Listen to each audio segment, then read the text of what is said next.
Thank you for inviting me to say a few words as a survivor of this hell on earth. I arrived at these gates in late 1943 without the slightest illusions. One knew what was happening here. I was 18 years old and expected to be turned into smoke. That I'm still alive is thanks to the absurd turns life can take. Believe it or not, there was music in this inferno. And because I could play the cello, I'm still here to tell the tale. Life expectancy in Auschwitz, if you were not gassed straight away, was approximately 3 months. I was here for nearly a year, all thanks to the fact that I could play the cello. With the approach of the Russian army, we were moved in a westerly direction to Bergen-Belsen. Miraculously, I survived there until the liberation by the British Army.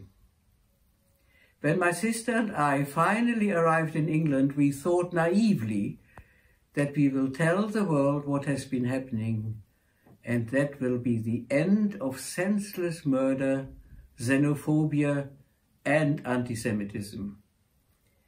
We were wrong. No one asked any questions when we returned, and now we even have to witness attempts to discredit what was happening in places like Auschwitz and so many others. I appeal to you, the people, so many generations after the event, do not let us down. Do not allow the memory to be distorted and poisoned by the ugly resurgence of xenophobia and anti-Semitism. Inform yourself of the history of the people who were sentenced to humiliation and ultimate death.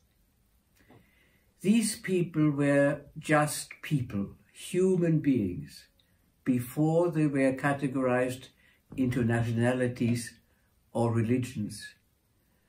By denying what was happening and poisoning ourselves with hatred, we are murdering these victims a second time over.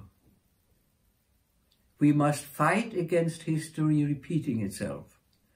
Honor the millions who were murdered here. Conquer our fear of what we don't know. Build bridges. Talk to each other. Celebrate your differences. Because in reality, we have more in common than separates us. Today, we are facing a new challenge, a challenge with no respect for race, color, or religion, an invisible enemy, a virus without a price tag on human lives. Today, let us honor people who were senselessly murdered here, and never, never, ever forget. Thank you.